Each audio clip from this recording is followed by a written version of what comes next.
morning. My name's Ronan Grunbaum. I'm the Dean at Hult International Business School. Hands in the air, please, if you've heard of Hult. Oh, that's more than I expected. So I don't deal in the day-to-day of technology anymore. I used to many years ago, but I do research on CIO leadership, so I will be contacting you probably in a few months. Please don't ignore, because it would be useful. And also teach it. And as a school, we're very conscious of the growing need for the skills, so we're introducing graduate diploma in computer science and looking at data analytics majors, masters, things like that. Good morning, I'm Georgina Owens and I am the Director for IT Services in a company called Perform Group. Our main product that we sell is called DAZN, which is a live sports streaming service known in the industry as the Netflix for sports. So I've held senior roles in lots of very large companies. The difference with the current company is that we are a digital native company and we have no legacy, so an interesting environment to work in. Hi everyone, I'm Alan Morgans. I am Head of Delivery for the Empower Person portfolio in NHS Digital, which is one of 5 pillars in the digital transformation programme, really big initiative to transform frontline and back-end systems within the NHS. So for my sins, I have designed and built the NHS website, designed and built the NHS app, identity solution, apps and wearables library, and a lot of interop that sits under that. So very interesting, big program, done a lot of transformation in government and been in private sector as well. Morning everyone, I'm Adrian Tucker, I'm the CIO of the Student Loans Company, which is part of the Department for Education. We're doing a lot of work at the moment to flatten our peak, so inevitably as new students go to university in September, that's when it's our hot period of the year. So we take 250,000 calls a day in the run up to that period from people that really don't want to call us. So we're doing a lot on robotics at the moment and AI and finding different ways to answer our customers' solutions. Okay, great. And I'm John Gibbs. As I said, I'm the Group CIO of Rolls-Royce. That's the aero engine manufacturer. Actually, you're probably using one of our products if you've got a data center, because most of the data centers around the world use Rolls-Royce diesel engines under the brand of MTU as backup generators. So about 95% of the world's data centers are powered by Rolls-Royce as backup. So sorry if we're causing you any problems at the moment, but we are a market leader in that field. So the panel today is about IT leadership in the next decade, which is a topic I'm really interested in. And I thought I'd start off actually just talking about generically leadership. And perhaps, Ronan, you could talk a little bit about what you see as really good definition of leadership. Oh, thanks for putting me on the spot there. That's okay. So I remember many years ago when I started my MBA, I was asked, what is leadership? And I was asked to write an essay. I'm sure many of you have done MBAs of one sort or another. And I was asked to write a profile of what I consider an inspirational leader. And I ended up writing several thousand words on how I am very, very skeptical as to what a leader is. A leader is not the person who stands at the front. And that goes for leadership. The leader is not the person who writes on the board, this is what we're all doing, that's a project manager.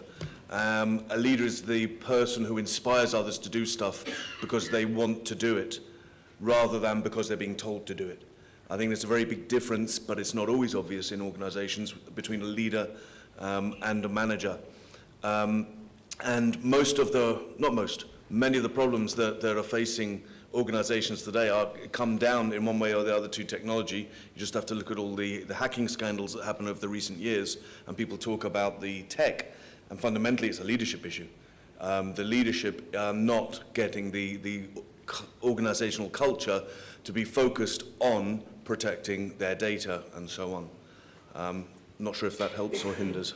No, I think it does. And Georgina, you talked about working in lots of different organisations. Perhaps you could tell us about an inspirational leader that you've worked for and what made them inspirational. I think, that's a very interesting question. Probably the most inspirational kind of leader that I've worked for are the ones that really lay out their vision so that you understand the boundaries within which you need to work, but you have the freedom to operate.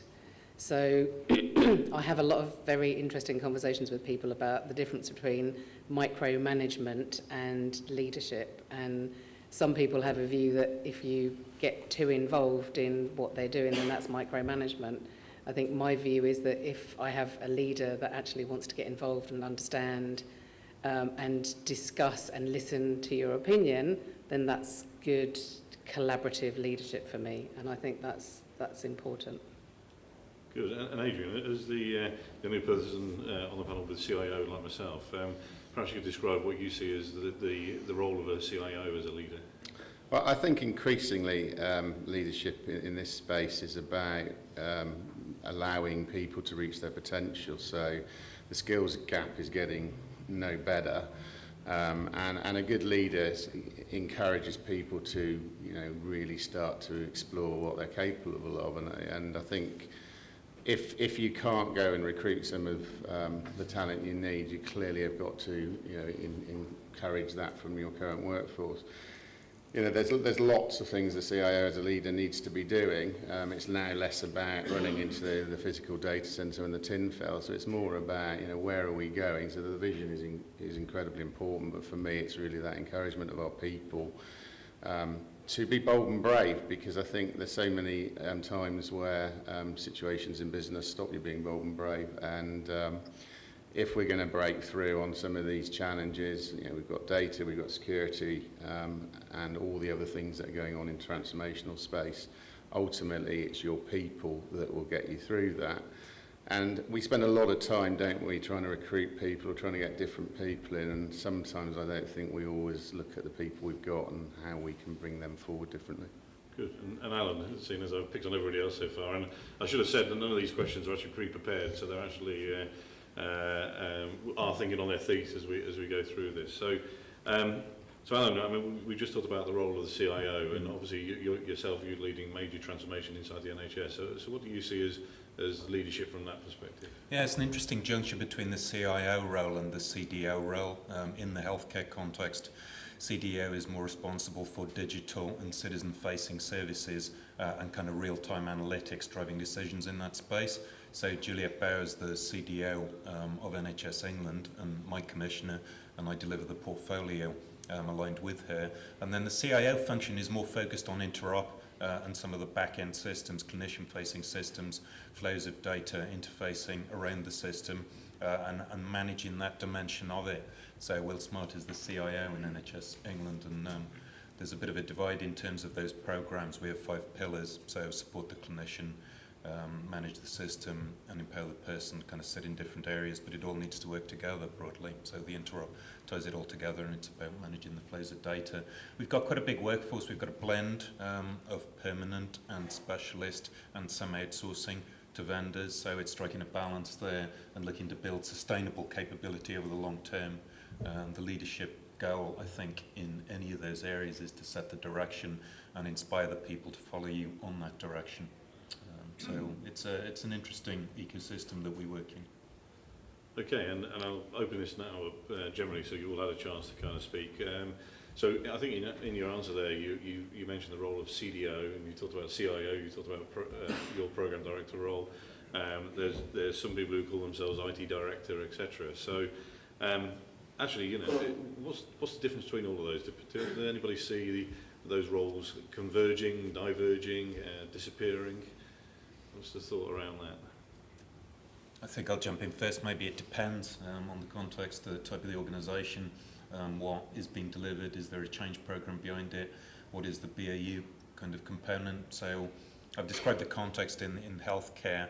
I think the CDO in the government context has more traditionally been associated with change programs and things which are citizen-facing broadly. So in government transformation, when I was in GDS, that was very much a focus for us. And the CIO is more about the underpinning technology, data interoperability, and systems that enable the delivery of some of those change outcomes and outputs. But it does depend. CDOs have a marketing overtone in some organisations as well, so it depends really on the purpose of the organisation. From my experience and research as well, you're quite right, it depends. It's the answer for everything in business schools, by the way, it depends. But I'm fairly certain if we look around the room here and if you look through the attendance list, the titles that people have will range from CIO, CDO, IT director, head of programs, head of digital, fundamentally doing the same job. It's very easy to be a CIO or CTO or a CEO of a startup or an SME, and very, very different. You might be in charge of a budget 10 times, 100 times that, and just be head of technology in a larger organization. One of the biggest struggles is to avoid that the technology side, digital side, however you want to call it, the information side, not be siloed. And that they are part of the decision-making process. You don't have... There's two sides to this. One is the business going ahead and making decisions, not aware of what technology is capable of how they can simplify processes and how it can actually drive change and the digital disruption. The other side are the technologists who, an old colleague of mine once called it the TADA project management style. I don't know if you're all aware of this, TADA. It's when people work in secret for 3 years on something that they've not asked anyone about, and then they release it and go, ta-da, and everyone says, well, I didn't want it, doesn't do what I've asked for, and it's no good to anybody. And the biggest challenge is to make sure that they're not siloed, and these roles are always at the top level in the business decision-making process. Yeah, and I think that's right. If you look at digital data and technology, there's plenty of roles in there. They're often confused. You know, I'm seeing the chief digital officer starting to become slightly overshadowed by a chief data officer, but frankly, there's too many acronyms in there. It is about working together across the organisation. So, yeah, if digital is going to work, you need your data in a good place. You know, ultimately, you need the technology to drive that. So, I think it does depend on the business, certainly in government, and certainly where I am, it is about how do we collectively solve the business's problems. And where's titles before were very much about siloed areas that you were running. Now it's more about how do we collectively do this together. So I think it's a moving feast. But I think with a lot of things in this area, you know, a CIO in one organisation could be doing something completely different to another one. Some CIOs call themselves CTOs, some CTOs are nothing to do with the CIO role. So it actually, for me, is always more about how do you collectively bring all that together to solve the business. And I think one thing that I'm seeing in the organisation that I'm in, because we are quite different to the larger organisations that have the legacy to deal with, the blending of the roles is even more apparent. So we have a very large product, a very large product organisation who effectively are what you would call the business in a 100,000 kind of company, and they are extremely technical focused and coming up with technical solutions. We have finance who have data scientists who are using data scientist tools to develop product and deploying product live to customers. So I think if you go and work backwards from what you're delivering to the customer and who's delivering that, and then kind of, you know, untangle the organisation, that's probably a really good way to understand roles and responsibilities. And I guess what we've talked about there is, as you say, quite a wide variety of roles for the CIO, from a pure technology player through to a business transformation player. So if you've got somebody in the audience who's in that former role, which is pure technology playing almost, and actually the business is trying to transform itself, and they want to play a bigger role in that, so pushing their boundaries from a CIO of technology to business transformation, is there any advice or guidance you could give people that will actually say this is how you reposition yourself as a leader, as a business leader rather than a technology leader? So I'm not involved in having to persuade the board to invest in projects, but this is what we expect students to do, MBAs, executive MBAs. You have to do a business plan. It's no good coming up with an idea, but come and show with your data, with your competitor research, show how it's going to transform the organization, how it might transform the product line. Fundamentally, a strategic overhaul of the organization could be possible. And this is something I was at one of these events recently, and people were talking about digital transformation of the business. Now, to what extent is it about putting this into a digital format, and to what extent is it completely changing the way you interact with your customers, with your supply chain?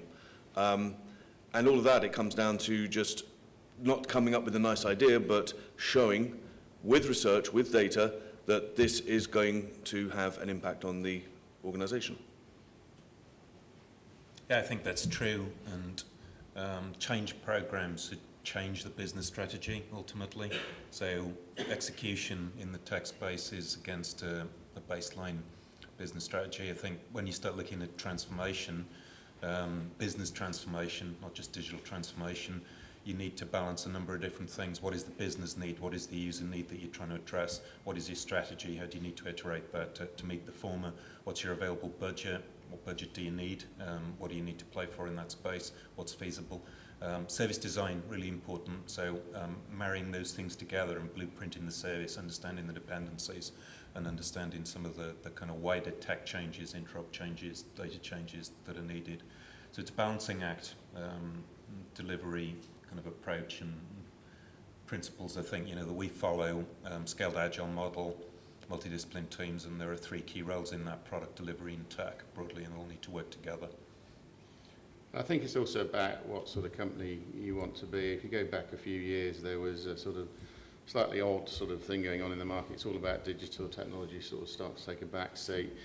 I'm sure we've all had the conversations around it's about what the business needs, and it's for technology to deliver that. I'm seeing a bit of a marked shift in that. A lot of companies are now choosing to be technology companies, which sort of puts the model around the other way again, because where a technology function in a business used to deliver the business requirements or fairly, in some cases quite subserviently, now it feels like technology is pretty much back in the driving seat, and there's certainly CIOs now are actually driving sales rather than, as I said before, running around fixing tin. So I think that the model's shifting, and technology is becoming at the heart of. In certainly the roles I've had in government, I've tried to position technology as a supplier to the business, and equally I've positioned technology as potentially the future of the business. So I think it depends what your company's trying to do, but you are hearing more and more that it's about becoming a technology business. And what that really clearly means is having solutions that are customer facing in a way, has been growing over the last few years, but is becoming almost the critical factor for success. So what sort of skills do you think CIO will need in the future that they may not need today? I think they will, and this says that CIOs aren't now, but I think CIOs are going to have to be much more commercially aware. Technology's there to drive, it depends what type of business. So clearly in government we're not driving sales, but if you're in a commercial business, technology could potentially, not potentially, but certainly be an absolute factor. So I think the CIO, if you go back 3 or 4 years, a lot of CIOs weren't even on the board. Whereas now it feels like, along with the FD, it's about how do we generate sales, how do we generate processing in our case in a different way at a lower cost. So I think it becomes a much more commercial role than it probably has been in the past. Yeah, actually that's an interesting point you said there about CIOs on the board. Can I ask in the audience, if you're on the board or you're reporting to a board member, so are you on the board? So we've got one person on the board, a couple at the back as well. And then who reports into a board member? So a CFO, COO, that sort of role. So I guess for the people at the back, there's always a bit of a danger of putting your hands up first. I'm really keen to be part of the board, actually, at Rolls-Royce. And actually, it's a conversation I've been having with the CEO, CFO about what's the role of the CIO now and today. Did you have to have that conversation? Was the role already on the board when you got it? Or did you have to persuade the board that you should sit on there? Can somebody volunteer to answer that question? We've now got a panel of 200 people. Yeah, perfect. Could you just stand up and just project your voice a bit? So I joined the company about 7 or 8 months ago in energy, and it was already on the leadership team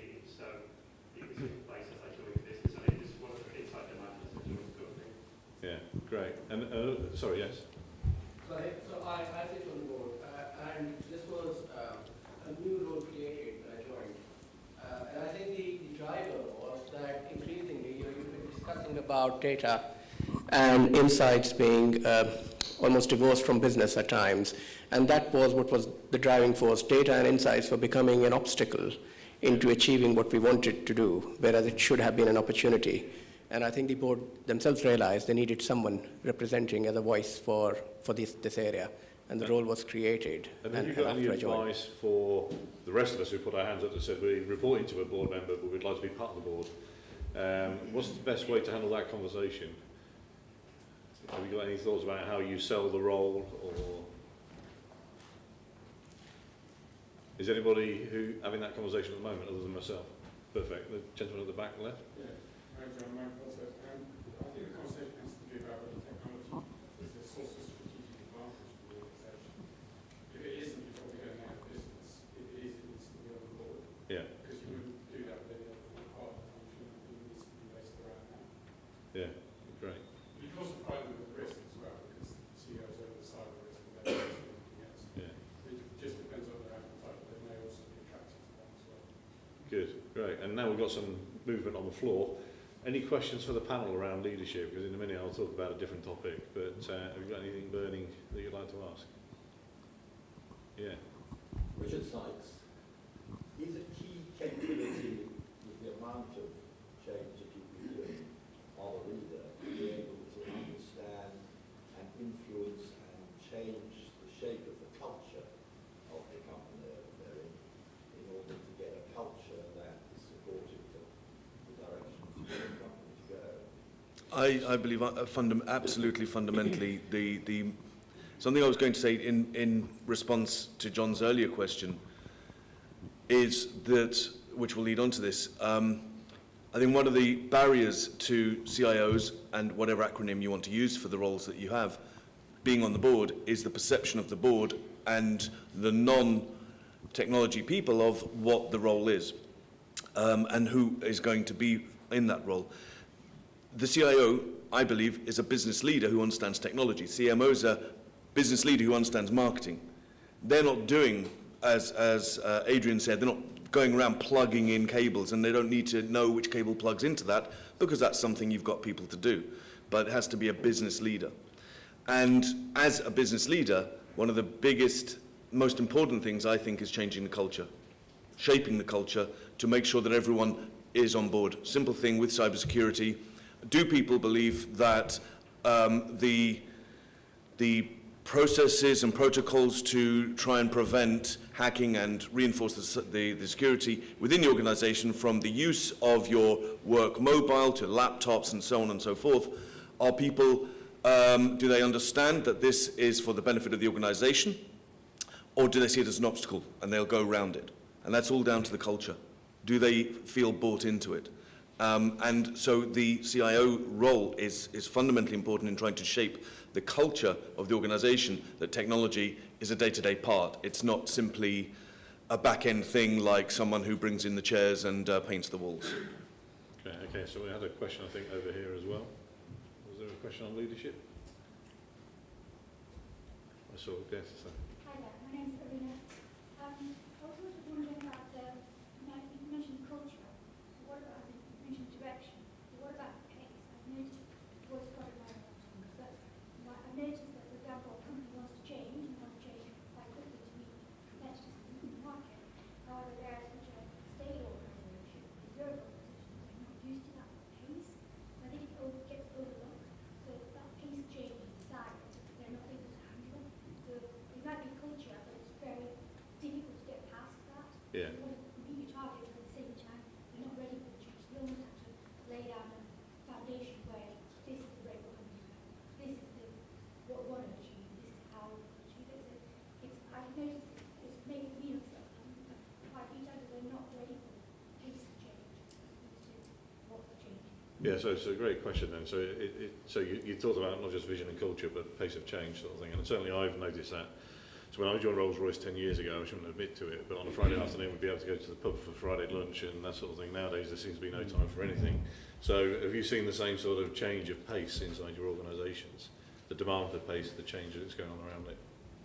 I think rather than talk about the demand for change and pace, I think one of the things that has to be done with the organisation, addressing what you're saying about getting people to change and the culture, is the role of the technology leadership is to work with the organisation and to demonstrate and show how you can develop something very quickly and then just throw it away and replace it. So you know, we're not in it now for the ta-da moment.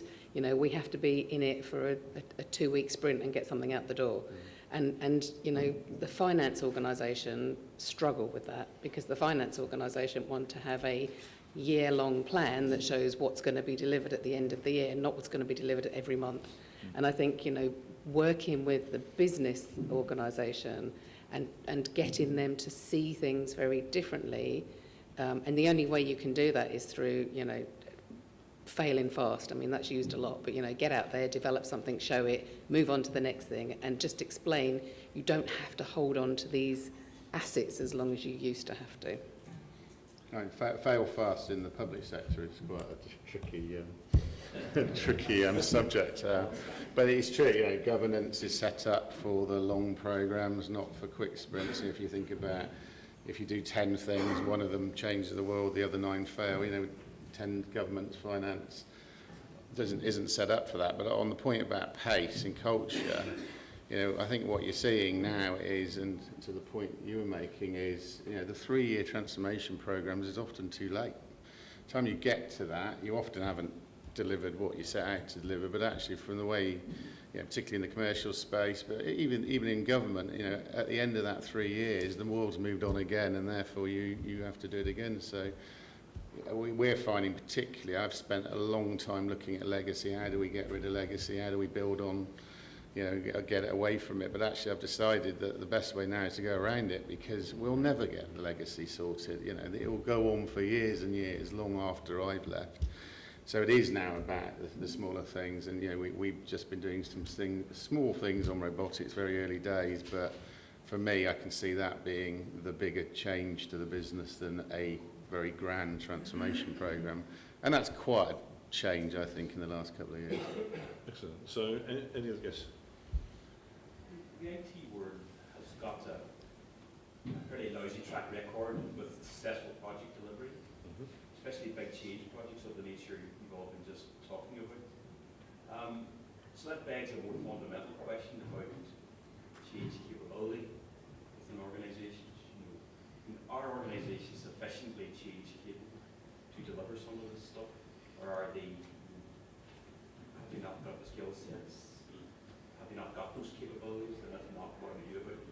Yeah, well, that's a great question. In fact, that was actually going to be one of the areas I was going to move into now, which is, as leaders, we're only as good as the people who work for us, and of course, getting hold of those skills is challenging. So, sorry, your name was? Yeah, Frank. Frank. So, to Frank's point, then, you know, what are you finding around resourcing at the present moment? Is it easy to find the resources?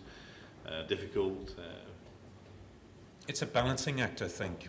So when you deliver a big change program, there's a couple of interesting points on pace and culture there.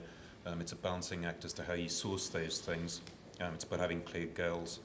And with the Agile model, I think you need to move to a leadership culture of facilitating outcomes from the teams, being able to measure and deliver and define value, and iterating then towards the most value that you can deliver broadly that kind of meets your business objectives and user needs. So building sustainable capability, skills move on very quickly in this area. Consumer behaviour, trends and technology moves very quickly now. So it's a balancing act in sourcing terms between staff, your permanent capability, and then supplementing that with specialists and vendors, outcomes from vendors.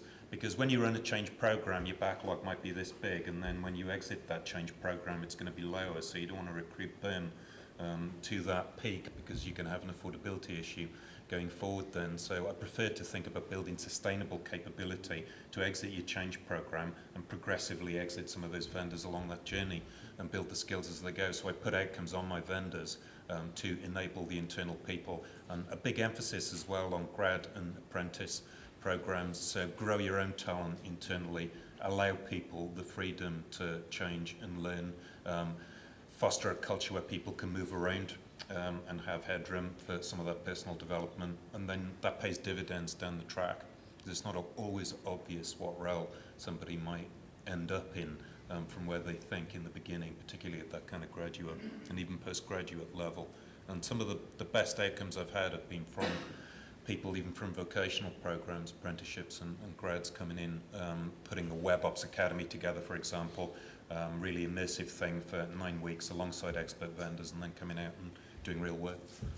I think that's, and then certainly on the grad and apprentice side, you do get people coming in, why are you doing it like that, and that helps the rest of the workforce. I mean, on the point about getting the skills, it's incredibly difficult.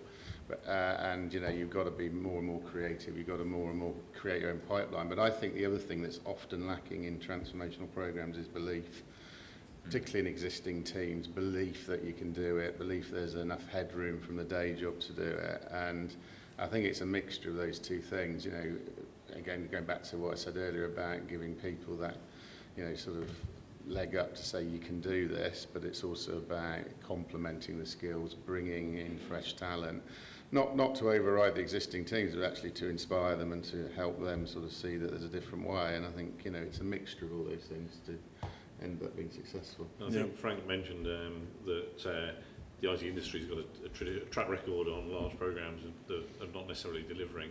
So of course the counter to that is we'll rush towards agile methodologies, frameworks, sprints, trying to deliver things in days, not weeks or months. Are you going through that transformation yourselves at the moment? And what do you find as the challenges of moving from that kind of traditional, say, waterfall methodology to the agile frameworks? So we are a fully agile organisation, and we have some key leaders that have come in from places like AWS, and the people in our organisation have only ever known agile. And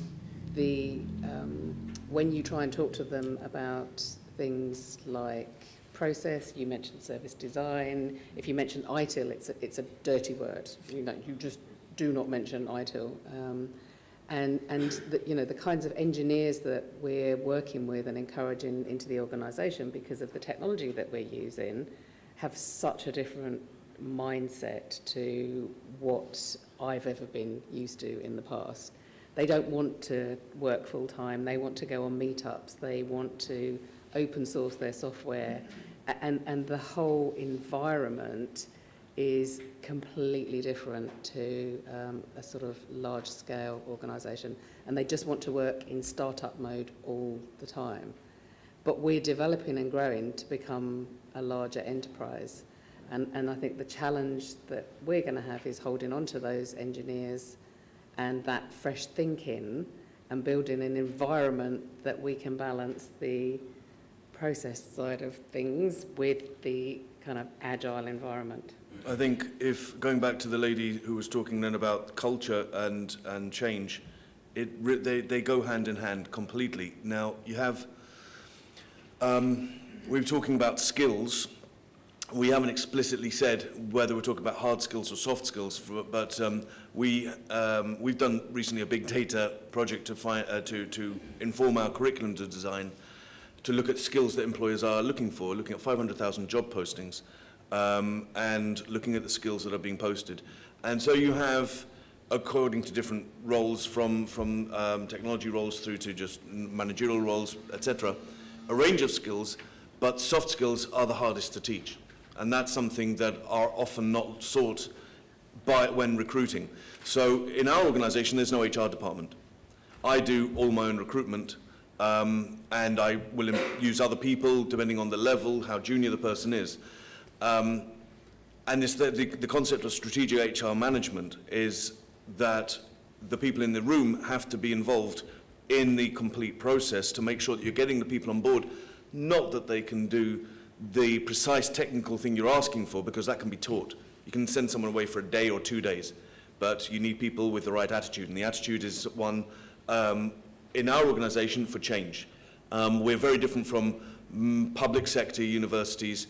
We make decisions, we change, and for some people it's just not nice. They keep saying, I can't work here. It just moves constantly. and they self-select out of the organisation. But on the recruitment side, that's when you have to focus not on, is this person a genius with the coding, because that you can get and that you can outsource, but is this person happy to move and be adaptable, and are you setting up a culture where they have an entrepreneurial spirit that's encouraged, like Google, where you've got the 20% time, and they can just work on their own projects to keep them enthused before they go back to the other 4 days a week where they're working on the main project. Okay, so thanks, Ronan. So we're actually at 9:30.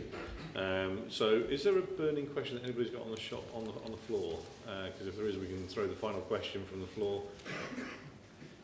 Oh, we've got 2 burning questions. So that'll go to the lady at the back, if that's okay. You talked earlier around the shift to kind of board position, and if I look at a lot of organisations, technology is often put on board from a technology technical perspective. Yeah. But also in today's world, it's kind of how do you blend that with the enterprise-wide leadership and the service model that really, if you've got an end-to-end organisation working well together, technologists play a key role in shaping that. So I wondered on the panel's perspectives on how you bring the best out of that from a forward perspective. Okay. Has anybody got any thoughts on that? I didn't actually hear it properly, I'm afraid. No. So, Okay, so I'll take the question if that's all right. I think the CIO is in a unique position in most companies, which is actually that we see every element of the business and the full depth of the business. So if you're a CFO, you see the financial view of the business. If you're a HR director, you see the HR perspective. If you're a business president of one silo, you see that. The CIO, though, sits there and sees everything. They see how the processes are working, how the data is being used for decisions, insights, etc. You see how the technology is being used. You see where manual processes are being put in place, workarounds, etc. I think it's a fantastically unique position in an organisation to be able to tell the business how it can drive more efficiency, more effectiveness, and actually also to influence business strategy in terms of profitable markets, etc., insights around the business. So I'm not sure I'm answering your question directly. I'm just saying I think that the CIO can be the catalyst for that sort of conversation. Certainly that's what my rehearsal is with my CEO when I'm trying to persuade him that actually I should sit on the board, not into the CFO. But actually working with the CFO, I think I'm in the second best place, which is actually I control the money and actually where the benefits are being delivered and that sort of thing. So I think the CFO and CIO is a really strong partnership. I think there's a really interesting thing about whether the CIO can transform to become the COO of the future of a business. Certainly Rolls-Royce recently has removed its COO. We've also removed our CDO. So I'm a little bit worried that we're going for the CIO next. So I'm hoping to keep ducking and weaving as that kind of goes. But certainly that's kind of where I set. So thank you for your question. I'm going to ignore you, Mr. Chairman, from the US, if that's okay. So we'll get your question later in the day. So thank you to my panel. So at the far end we had Ronan from Hull International Business School, Georgina from the Perform Group, which I found very interesting, the Netflix of sport and that sort of thing. And then we had, of course, Alan, who was the NHS Programme Director, and we'll have to have a conversation about the NHS Programme for IT, which I was part of with the CSE Alliance. And then, of course, Adrian to my right, who student loan. So if we can do a round of applause for the panel, please.